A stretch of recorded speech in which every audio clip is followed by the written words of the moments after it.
Sementara itu, pemirsa, kebakaran hutan dan lahan yang terjadi di beberapa wilayah Kota Palembang membuat Badan Penanggulangan Bencana Daerah Sumatera Selatan melakukan langkah antisipasi dengan melakukan sosialisasi ke pemerintah daerah.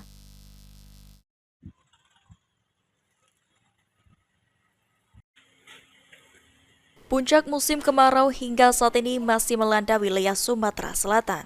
Tak jarang beberapa wilayah di Sumatera Selatan mengalami kebakaran hutan dan lahan karena disebabkan oleh panasnya cuaca yang melanda.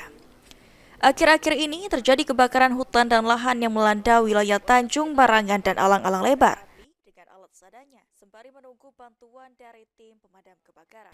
Sudirman selaku Kepala Bidang Penanganan Darurat BPBD Sumatera Selatan menegaskan, kebakaran yang terjadi di dua wilayah Kota Palembang tersebut bisa diatasi oleh Damkar Kota Palembang bersama stakeholder terkait yang sigap menerima informasi ketika terjadi kebakaran. Satu unit mobil damkar dikerahkan untuk memadamkan api. Kayaknya di daerah Tanjung Barengan udah berapa hari, 3 hari kayaknya terus menerus ada di daerah Tanjung Barengan, ada juga di Sukarame ya, daerah Sukarame juga kemarin ada Alang-alang Lebar, ada di Alang-alang Lebar kebakaran, tapi bisa diatasi oleh teman-teman itu dari Damkar Kota Palembang bekerja sama dengan BPBD provinsi yang ada dan sigap selalu begitu ada informasi tentang kebakaran kita langsung sigap untuk segera memadamkan.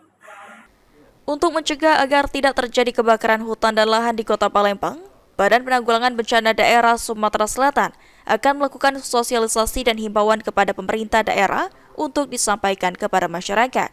Agar tidak membuka lahan dengan cara dibakar, diharapkan kesadaran masyarakat akan membantu mengurangi kebakaran yang ada di Kota Palembang. Ridho Ilahi, PAL TV.